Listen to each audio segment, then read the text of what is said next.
आप बंजर जमीन क्षारपण नापिक में मल्टीप्लायर की मदद से खेती कर सकते हैं और अच्छा उत्पादन भी ले सकते हैं।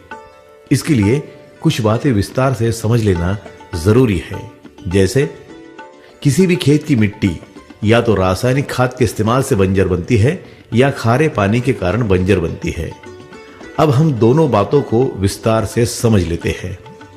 यूरिया की थैली पर लिखा होता है 46% यूरिया, मतलब उसमें यूरिया 46% के साथ 54% साल्टी मटेरियल होता है।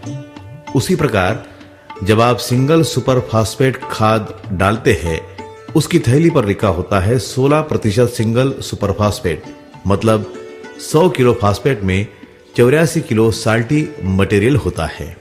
जब जब यह खाद मिट्टी में डाला जाता है, इसमें जो साल्टी मटेरियल होता है वो मिट्टी के अंदर रहने वाले सूक्ष्म जीवाणुओं को मार डालता है। खाद डालने का काम 1968 से चल रहा है। धीरे धीरे सूक्ष्म जीवाणु मरते जा रहे हैं।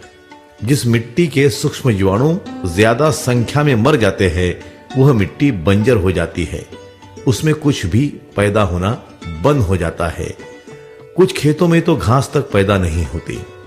रासायनिक खाद का इस्तेमाल प्रारंभ होने के पहले भी बंजर जमीन होती थी, परंतु वह कम प्रमाण में होती थी। जिस कुएं यानी कि विहीर का या तालाब का पानी खारा होता था, वहां की जमीन बंजर हो जाती थी। 1968 से लगातार रासायनिक खादों का इस्तेमाल होने के कारण बहुत सारे कुएं यानी कि विहीर का पानी खारा हो गया है। वहां की जमीन खारे पानी के कारण बंजर हो रही है। खारे पानी के लिए अब वाटर कंडीशनर बन गए हैं। आप एक बार लगा दो, कोई मेंटेनेंस का खर्च नहीं। मतलब खारे पानी से जमीन बंजर होना हम रोक सकते हैं।